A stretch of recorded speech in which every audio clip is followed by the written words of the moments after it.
जय। थोड़ा शांति रखो, प्रसंग पूरा कर रहे हैं, विवाद हमारे बोल रहा कोई नहीं बोल,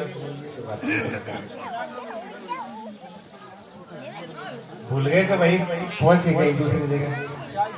कहाँ चल रहा था बात? ढोल गवार पशु, पशु पे चल रही थी। तो पशु को पीटना नहीं होता। पशु अगर कोई नुकसान करता है, पशु अगर किसी का नुकसान कर देता है तो उसका दंड कौन भोगता है? मालिक भोगता है। उस पशु मालिक भोगता है। पशु की गलती का जिम्मेवार भी मालिक होता है। पशु सही तरीके से नहीं चल रहा तो उसका भी जिम्मेवार मालिक ही होता है। तो पशु को कैसे संवारा जाता है, कैसे रखा जाता है? मार से नहीं।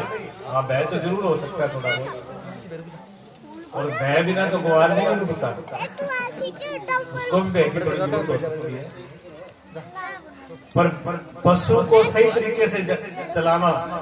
किसान लोग है वो हल भी चलाते हैं ना, तो बैलों को सिखा लेते हैं, ऊंट को भी सिखा लेते हैं। और सर्कस वाले देख लो, जानवर ही तो है, हाथी, घोड़ा, कुत्ता, बंदर, उनको कुत्ता कितनी ट्रेनिंग दे देते हैं कि वो एक इंसान की तरह काम करने लगते हैं। ये उनको पीटने से नहीं होता, उनकी सिखलाई से होता है।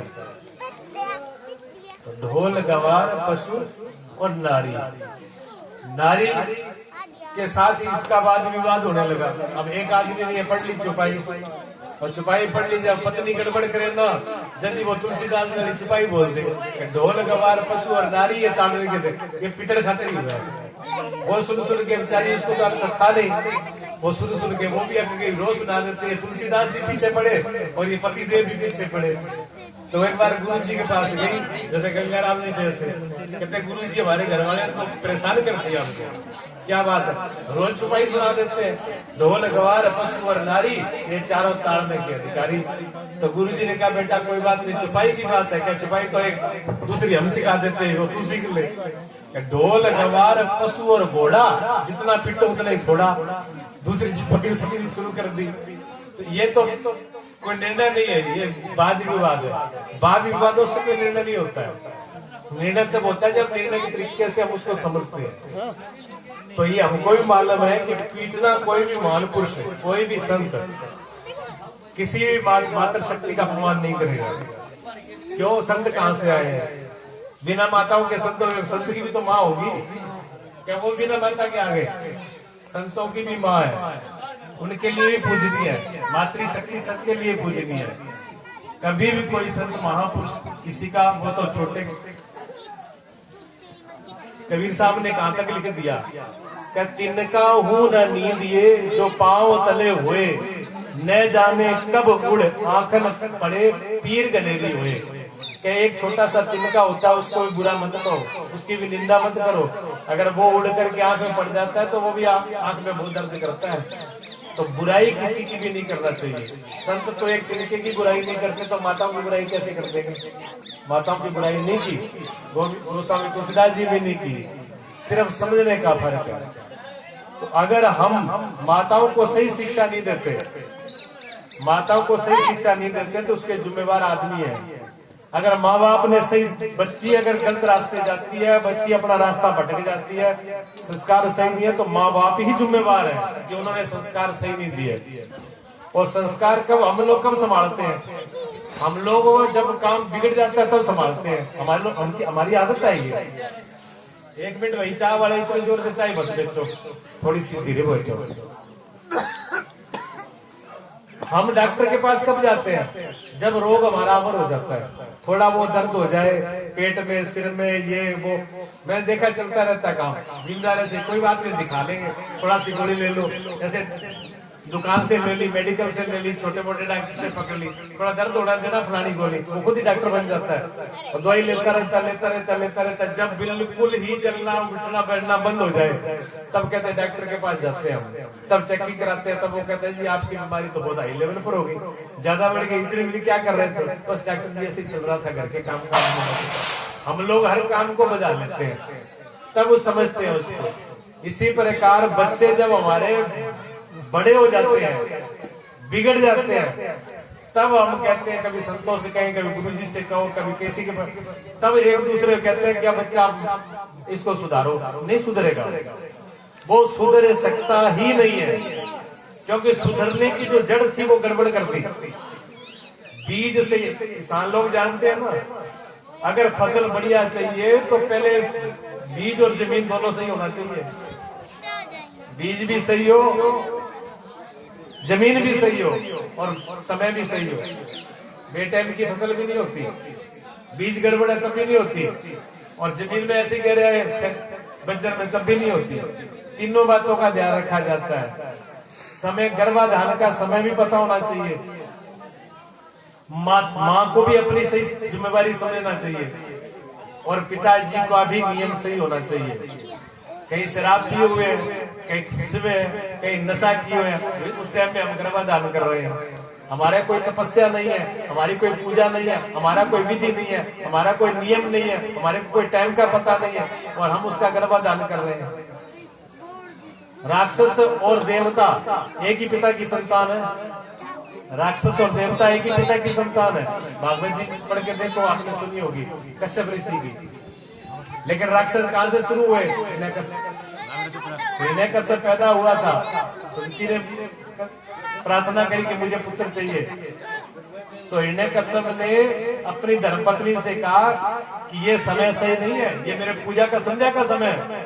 इस टाइम में अगर गर्भाधान हुआ तो बच्चा सही नहीं होगा, राक्षस पैदा होगा। उन्होंने कहा नहीं, मुझे कुछ नहीं चाहिए, मैं सुनना, मुझे तो बेटा चाहिए, सर्वशक्तिशाली बेटा चाहिए। पति ने समझाया, वो ऋषि थे, नहीं समझ में आए, तो उन्होंने कहा ठीक है। तो हिरण्यकश्यप पैदा हुए, सिर्फ टाइम खराब कम था, उससे हिरण्यकश्यप पैदा हुए। इसी प्रकार राजा दशरथ राजा थे लेकिन संतान नहीं हुई। राजा को संतान नहीं हुई, क्यों नहीं हुई? आज भी नहीं होती। आज भी जो बड़े बड़े लोग हैं, जो बहुत धनीपति हैं, जो राजगद्दी के मालिक हैं, उनके बच्चे नहीं होते। आप विचार करिए, उनके बच्चे क्यों नहीं होते? राजा महाराजाओं को बच्चे नहीं होते, बहुत बड़े जो पैसे वाले उनके बच्चे नहीं होते, और एक जो गरीब जनता है जो रोडों पर पड़ी है, झोपड़ियों पड़ी है, उनके यहाँ पर बच्चों की लाइन लगी है, उनके बच्चे नहीं होते। कारण है उसका कारण यही है कि राजगद्दी के लिए, अच्छे कुल में पैदा होने के लिए अच्छी आत्मा की जरूरत है, और अच्छी आत्मा तभी आएगी जब आपकी तपस्या होगी, जब आपके अंदर तप होगा, तभी ही आपके घर में अच्छी आत्मा आएगी, नहीं तो आएगी नहीं। अच्छी आत्मा के लिए राजाओं के यहाँ पर कौन जन्म लेगा? राजा के यहाँ पर जन्म लेगा तो वो जन्म लेते ही तो राजकुमार हो जाएगा, जन्म लेते ही धनी हो जाएगा, जन्म लेते ही सुखी हो जाएगा, मालिक हो जाएगा। अगर उसने तपस्या नहीं की होगी तो वो जीव क्यों आएगा? कोई तपस्वी जीव ही राजा के घर में आएगा। और गरीबों के यहाँ पर क्या कीड़े मकोड़े, किसी ने कैसे भी कर्म किए वो भी जन्म ले लेता है। तो ऐसा गर्भ धारण करने के लिए बहुत जगह है जहाँ आम जीव जो है, आम जीव आत्माएं जन्म ले सकती है, लेकिन पुण्य आत्मा जीवात्मा के लिए जन्म के लिए वैसा ही घर, वैसा ही ठिकाना चाहिए, ठीक है ना। और बुलाने के लिए माता पिता भी वैसे ही चाहिए। राजा दशरथ के यहाँ पर नहीं हुआ संतान, तो राजा दशरथ किन के पास गए? कुल गुरु जो थे वशिष्ठ जी, गुरु जी के पास गए चल करके। और कैसे गए? राजा थे, रथ से जा सकते थे, ठाट बाट से जा सकते थे, लेकिन नहीं गए। कैसे गए? पैरों में जूती भी नहीं डाली, सिर पर मुकुट भी नहीं लिया, राजा बन के नहीं गए, भगत बन करके गए, दास बन करके गए, और गुरुजी से प्रार्थना करी। तब गुरुजी ने रास्ता दिया कि इसके लिए जगत में एक ही संत है इस टाइम धरती पर जो आपको संतान दे सकते हैं, वो है श्रृंगी ऋषि, बुलाइएगा। तब उनसे जाके श्रृंगी ऋषि से प्रार्थना करी, तब वो आए, तब यज्ञ हुआ। और 3 पीढ़ियां लगी थी राजा दशरथ की। 3 पीढ़ियों बाद में कौन जन्मे? राम जी। राम, लक्ष्मण, भरत, शत्रुघ्न, ऐसे 4 संतान हुई दशरथ के यहाँ पर। कितनी बड़ी तप के बाद ऐसे बेटा तो हमको राम जैसा चाहिए, लेकिन तपस्या, पूजा पाठ, नियम वो नहीं चाहिए। बेटी हमको भी सीता जैसी चाहिए, लेकिन नहीं चाहिए। हम भी चाहते हैं हमारी बेटी मीरा जैसी हो, लेकिन मीरा जैसी बन। मीरा जब गर्भ में आई, मीरा जी थी मेड़ता के जो राजा थे, दुद्धा जी। दूधा जी की पोती थी, रतन सिंह नाम था पिता का, और जालीबाई माँ का नाम था मीरा की माँ का नाम जालीबाई था, पिता का नाम रतन सिंह और दादा का नाम दूधा जी। तो जब उनके यहाँ जन्म लिया तो कहते हैं रतन सिंह का, जब उनके ज्योतिषी ने देखा उनकी हस्तरेखा और कुंडली, तो कहा इनका कोई संतान नहीं है, इनको सिर्फ एक ही संतान होगी और वो ही बेटी होगी। उसका विधि विधान हुआ, और बेटी जैसे ही गर्भ में आती है तो दूधा जी इतने धार्मिक राजा थे, कहते यहाँ से पुष्कर जो जाते थे, बेड़ता पुष्कर के पास में पड़ता है, वृंदावन से, हरिद्वार से, काशी से जितने भी संत इधर आते थे, चित्रकूट से, जब पुष्कर जाते तो बेड़ता जाते थे। किसके यहाँ? दूधा जी के यहाँ पर। दूधा जी का इतना प्रचार था, सभी संतों का सम्मान करना, पूजा करना, उनकी दान दक्षिणा करना, सेवा करना। तो जो भी संत आते वो वहीं रुकते थे। वृंदावन से संत चले पुष्कर के लिए, रुके कहाँ? दूधा जी के यहाँ। दूधा जी बड़े प्रसन्न हुए, बड़े खुश हुए। उन्होंने कहा जी आप वृंदावन से आए हो क्या? वृंदावन के संत बहुत अच्छे हैं, बड़े हमने सुना वृंदावन के संत भागवत जानते हैं कि हमारा, तो फिर आप कृपा करो हमको भागवत सुनाओ। तो उन्होंने कहा कि राजन भागवत दो प्रकार की होती है, कैसे सुनना चाहते हो? एक तो 7 दिन का अनुष्ठान होता है, 7 दिन में पूरी हो जाती है, और एक भागवत शुरू कर दी और जब तक मैंने तब तक चलेगी। तो दूधा जी ने कहा जी जब तक मन वाली चला दो, हमने बंद तो करनी ही नहीं है। और कहते हैं वृंदावन के संतों ने भागवत शुरू करी, और मीरा उनकी माता जालीबाई के गर्भ में थी, अपनी बहू को पास में बैठ के 9 महीने लगातार भागवत हुई थी। 9 महीने लगातार भागवत मीरा ने गर्भ के अंदर सुनी थी। मीरा में ऐसे भक्ति पड़ी थी, और भी पीछे है मीरा का इतिहास। अगर टाइम हुआ तो मैं आपको पीछे का भी, मीरा पीछे क्या थी, पिछले जन्म में कैसी थी, कैसे है, वो सब बताऊंगा अगर टाइम हुआ तो। अभी जानकी भी आएगी, तो इस बात को पूरा कर लीजिए आप। तो संस्कार हमारे कहाँ से बिगड़ते हैं? गर्भाधान से ही शुरू होता है। माता पिता की जिम्मेवारी है, अगर बच्चे बिगड़ते हैं, बच्चे सही नहीं, तो माता पिता की जिम्मेवारी है। तो नारी अगर घर में सही तरीके से व्यवहार नहीं कर रही तो दोष घर का है, आदमी का है, नारी का नहीं है, आदमी का है। उसको उस व्रत के बर्ताव करना नहीं आया, उसको संभालना नहीं आया, उसको तरीके से चलाना ही नहीं आया। आपने देखा सरकार के नियम क्या है? वोट डालने की उम्र कितनी है?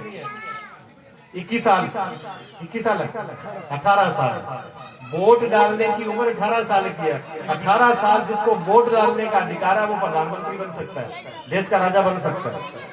जिसको वोट डालने का अधिकार है वो गांव का सरपंच बन सकता है, जिसको वोट डालने का अधिकार है वो राजा भी बन सकता है। उसकी उम्र क्या रखी है? 18 साल। और शादी की उम्र 21 साल। 3 साल फालतू दिए एक घर संभालने के लिए, एक पत्नी को संभालने के लिए 3 साल फालतू दिए सरकार ने भी। ऐसे नहीं सोच समझ के क्या हुआ किसी दिन भी, एक परिवार घर को चलाने के लिए, बच्चों को चलाने के लिए इतनी समझ तो चाहिए कि वो अपने उसको संभाल पाए। राजा के लिए 18 साल की उम्र, और घर गृहस्थी चलाने के लिए 21 साल की उम्र। गृहस्थी धर्म छोटा नहीं है, गृहस्थी धर्म बहुत बड़ा है। गृहस्थी के बड़े नियम है, गृहस्थी की बड़ी जिम्मेवारियां है। और ये नहीं है कि गृहस्थी भक्ति नहीं कर सकता, या परमात्मा के रास्ते में नहीं चल सकता, चल सकता है। एक संत से अब किसी ने पूछा कि स्वामी जी गृहस्थी और गृहस्थी में क्या फर्क है परमात्मा के जाने के लिए? उन्होंने कहा बेटा कोई फर्क नहीं है, एक रास्ता बाईपास का है, एक रास्ता बैन बाजार का है। गृहस्थी बैन बाजार में से जाता है, ट्रैफिक इतना है, रुक रुक के जाएगा, इधर से हॉर्न बज रहा है, इधर से हॉर्न बज रहा है, इधर से आदमी आ रहा है, उधर से आ रहा है, इधर पुलिस वाला हाथ कर रहा है, इधर सीटी बज रही है, लेकिन वो धीरे धीरे गाड़ी करके बस स्टैंड पहुंच जाता है। और वृक्ष वाला वो बाईपास है, उसमें भीड़ नहीं है, घूम के पहुंचता वो भी है। तो व्यक्ति भी वही पहुंचता है, गृहस्थी भी पहुंचता है। परमात्मा के लिए भेद नहीं है गृहस्थी व्यक्ति का, लेकिन गृहस्थी की कठिनाई ज्यादा है। व्यक्ति वाले संत से भी ज्यादा कठिनाई है, उनकी जिम्मेवारियां इतनी है कि वो तो जिम्मेवारियों को लेकर के फिर भक्ति कर रहा है, और उसकी भक्ति फलीभूत भी होती है, वृक्ष से भी जल्दी फलीभूत होती है। ये परमात्मा ने कुछ चीजों की रहती भी दी है, छूट भी दी है गृहस्थी को। तो आप ये नहीं सोचे भी गृहस्थ धर्म छोटा है, गृहस्थ धर्म बड़ा, वास्तव में बड़ा है, लेकिन किसी के साथ तुलना हम करके हम कम बड़ नहीं करने का मकसद नहीं है हमारा। संन्यास अपनी जगह पर है, संन्यास फूल है, फल है वृक्ष का, वो आखिरी फल है। वृक्ष हम लगाते हैं तो इस वृक्ष की जो जड़ है वो गृहस्थी है, वृक्ष की जो जड़ है वो गृहस्थी है, और वृक्ष का जो फल है वो संन्यास है। बिना जड़ के पेड़ हो नहीं सकता, कुछ भी नहीं आएगा, ना पत्ते आएंगे, ना फूल आएगा, ना फल आएगा। फल आखिरी चीज है, लेकिन फल भी अगर नहीं मिले तो जड़ भी किस काम की है? फिर जड़ का भी महत्व नहीं है। जड़ का महत्व भी तभी है जब फल हमको मिले, तो आपको भी वही पहुंचना होता है फल तक, और दोनों के रास्ते तय हैं। तो अगर उस चौपाई का मतलब ये नहीं है कि पीटना, इस चौपाई का अर्थ है ढोल गवार पशु और नारी ये चारों ताड़न की आधारी का मतलब इनके सही सही तरीका, सही सही विद्या से, ताड़न मतलब विद्या से है, ताड़न मतलब समझते से है, सार के लोग। ये बात समझे मास्टर जी के पिताजी है, फिर भी समझ रहे हैं शब्दों को, ये सीधी सीधी भाषा में भी उसको साध लेना, ठीक है ना, सारे उस तरीके से काम लेना जो है, और कमजोर कोई नहीं है, बड़ा और छोटे का मतलब नहीं है जी। ये रामायण की छुपाई है। मैं समझता हूँ आपका अगर इसमें कोई कमी है तो बताओ, स्कोर में सही है। क्या लड़के मिलेंगे और दिखा दियो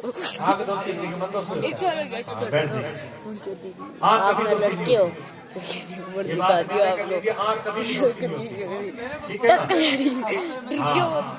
उसका प्रमाण ये है कि हमारे सामने स्वाद जी बैठे हुए हैं, इन्होंने चश्मा लगा रखा है। अब इनको मैं कहूँ कि आपका चश्मा दोषी है कि आपकी आंख दोषी है, तो ये कहेंगे जी चश्मे में क्या दोष होता है, देखने वाली आंख में दोष हो सकता है।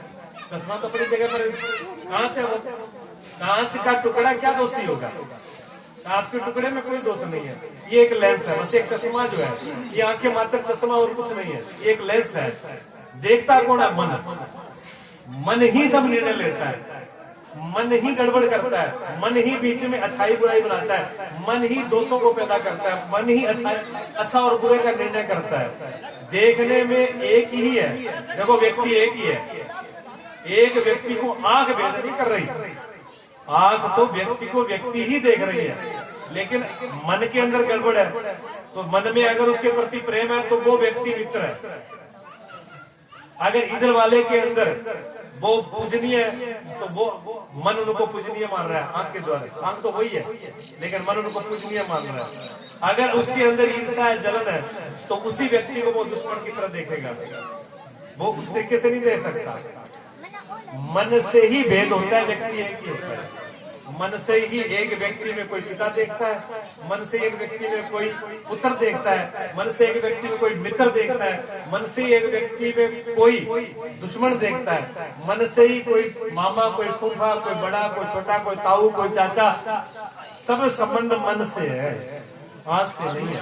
इसलिए आंख का दोष नहीं होता, जब गड़बड़ होती है तो मन से होती है। आंख तो निष्पक्ष है, आंख का काम है मात्र दिखाना, लेकिन भेद करना, भेद मन में होता है। किसी को देख करके बुरा भाव आ जाना, किसी सुंदर चेहरे को देखा और मन में बुरा भाव आया तो आंख का दोष नहीं है, मन का दोष है, गड़बड़ मन में हुई है, आंख का कोई दोष नहीं है। किसी को देख करके फूल माला चढ़ाने का मन हुआ तो मन में आपके श्रद्धा और प्रेम उत्पन्न हुआ है, तो आपने फूल मालाएं चढ़ाई, उसका सम्मान किया। तो ये भेद सारा मन का है जी, मन से सारा खेल है। मन के जीते जीता और मन के जीते हार है, मन के बांधे बंधा हुआ है और मन के खुले आजाद खुला। मन से ही बंधना और मन से खुला है, मन से ही आप बंधे हो, मन से खुल जाओगे। मन में ही आपने सारे रिश्ते संबंध मन से माने हैं, जितना भी मान्यता किया आपने रिश्ते संबंधों की वो आपने मन से किया है, और मन से सब हटा दो तो बात खत्म, कोई बंधन नहीं है। तो जितने भी बंधन है हमारे मन के द्वारा है, फेरों से कोई नहीं बनता जी। 7 फेरे नहीं से 700 लगा दो, कोई रुकने वाला नहीं है। मन जाए वो रुकेगा, अगर मन लग गया तो रुक गया, नहीं रुका तो संबंध नहीं रुक पाएगा, संबंध बिखर जाएगा। जितने संबंध रुके वो मन पर ही रुके हुए हैं, मन से ही बने हैं। गुरु और शिष्य का संबंध भी मन से है, भक्त और भगवान का संबंध भी वही से है, शुरुआत वही से होगी। अगर भाव नहीं है भगवान के प्रति तो कोई भगवान नहीं है। अगर भाव है तो पत्थर में भी भगवान है, और भाव नहीं है तो भगवान कृष्ण स्वयं सामने खड़े थे, दुर्योधन के सामने खड़े, भीष्म पितामह के सामने खड़े, अर्जुन के सामने खड़े। भीष्म पितामह अर्जुन को भगवान दिख रहे हैं और दुर्योधन कहता है ये गवाला, ये चोर है, ये काला कुत्ता, ये भगवान होगा। उनकी दृष्टि में भगवान नहीं है। दुर्योधन को भगवान नहीं दिख रहे थे, किसको दिख रहे थे? जो उनकी दृष्टि, जिनके हृदय में भगवान के प्रति जगह थी। इसलिए दुर्योधन ने भगवान के लिए 56 भोग बनवाए, भगवान ने नहीं पाए। उनके भोगों को ग्रहण नहीं किया भगवान ने। कहाँ पहुंचे? विदुर जी के चाचा के, जिनके यहाँ पर कुछ भी नहीं था। विदुरानी को केले भी नहीं खाए, केलों के छिलके खाए। दुर्योधन ने कहा महाराज उसके यहाँ पर क्या आप मेरे 56 प्रकार के भोग छोड़ के जा रहे हो?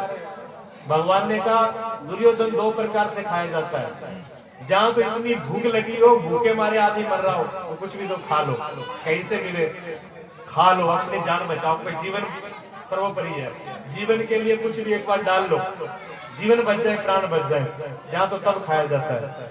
और जहाँ पर देने वाले के अंदर इतना प्रेम हो कि वो प्रेम से जहर भी दे रहा हो तो हाथ वापस ना हो, फिर जहर भी पिया जाएगा। जाए अब ये बातें दोनों तेरे में नहीं है दुर्योधन, मैं भूखा हूं नहीं और प्रेम तेरे में है नहीं, इसलिए भोग लगाऊं कैसे? और विद्राणी क्या जब गए, विदुर जी तो अभी कचहरी में फिर रहे थे, फैसला करते, और उन्होंने आवाज लगाया काकी, और काकी तो शास्त्रों में ऐसे ही लिखा है, स्नान कर रहे थे, जो उन्होंने सुना भगवान की आवाज, भगवान का आवाज सुनते ही उन्होंने अपनी शुद्ध बुद्ध भूल गए। काकी तो समाधि में चली गई, शरीर का बोध ही नहीं रहा, स्नान करने से जैसी थी वैसी आई हो, कभी इधर बाजे कभी घर में इधर बाजे, क्या उठाऊं, कहाँ बिठाऊं, क्या लाऊं, क्या किस में बिठाऊं। अब पलंग और बिस्तर तो सब भूल गई, एक पाटना रखा हुआ था, कोई लाके आगे रख दिया भगवान के। अब भगवान उस पाटने पे बैठे, कैसे मालूम पड़ता है जैसे राज सिंहासन पर बैठ गए, उससे भी ज्यादा सुख उस पाटने में भगवान को आ रहा था, और प्रसन्न होकर के बैठ रहे हैं, और भगवान भी समाधि में है और विद्रानी भी समाधि में थे। अब क्या खिलाऊं आपको?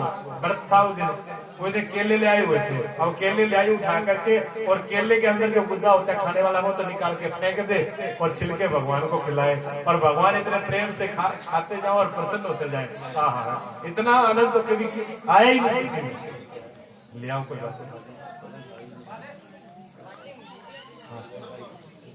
हाँ ठीक है पहला तो हमारे जी सुनाएंगे, तो ऐसा आनंद तो ये